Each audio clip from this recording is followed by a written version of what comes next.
You know when there's a corner where the wind blows and all the leaves collect there?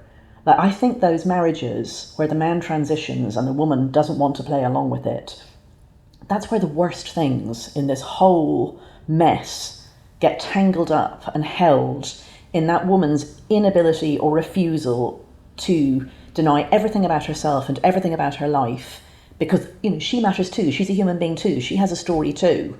And yet that's all regarded as secondary. She's just a supporting actress. You know, this man has been on this hero's journey. He's reinvented himself. He's come out like a phoenix or a butterfly or something like that. And he's now this beautiful woman. And there's this fucking bitch who is saying, no, that's not my story. This is my story too. You know, I married a man. You fathered my children. And she has to be silenced.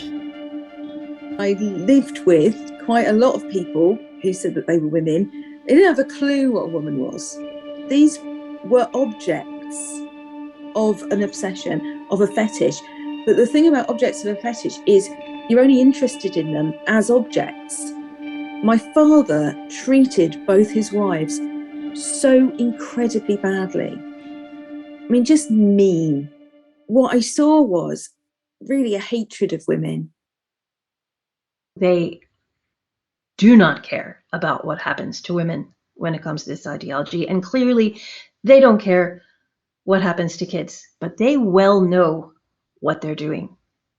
They know they're causing harm, and they don't care. They're vindictive misogynists.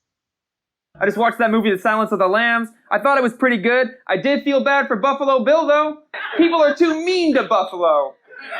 Yeah, I'm not saying that I endorse skinning cis girls to build a woman suit, but I get it, right? I wanted to kill cis girls for way less than that, right? No problem. Right? Yeah. The number of times someone says, why would a man humiliate themselves like that, go through that to be a woman if it wasn't serious? Because to men, being a woman is a humiliating thing. In a marriage where your partner started to use drugs or cheated on you, you would find therapists and support groups and other women who would say, this is not your fault. But on this topic, people are very quick to question whether or not you responded to it correctly. It didn't take me long to end the marriage, especially after Jack physically assaulted me for not affirming him. My son and I moved out of the family home and couch surfed for a few months. After a couple of months of couch surfing, we found a rental to call our home. He'd get home and he would just start yelling and yell for hours about all the ways I'd failed him. And then it got to the point where if a kid touched something, he would take their hand and smack it on the table. He blamed me and said my lack of good parenting has forced him to take more action. Over time, he had me convinced that I was mentally unstable and too far damaged to be fixed. It took me months after the separation to see that this was mental and emotional abuse. And a lot of times abusive partners will tell their spouse, for example, that, that she's worthless or that she's not intelligent or that she doesn't understand something. And we're all susceptible to being influenced by what people say to us, all the more so when it's an important person in our lives. And if we're only hearing that voice, only that person is telling us repeatedly that we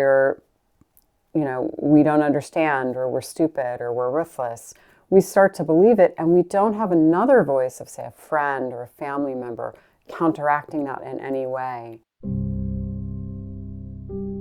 I used to write a lot. I would keep a lot of journals, and I really believe in the healing benefits of just writing out your thoughts.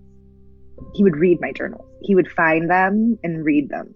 And so I stopped keeping them. And when I stopped keeping the journals, I let go of my grounding. Well, when I stopped doing that, and then I would say to him, this thing happened. He'd go, no, it didn't.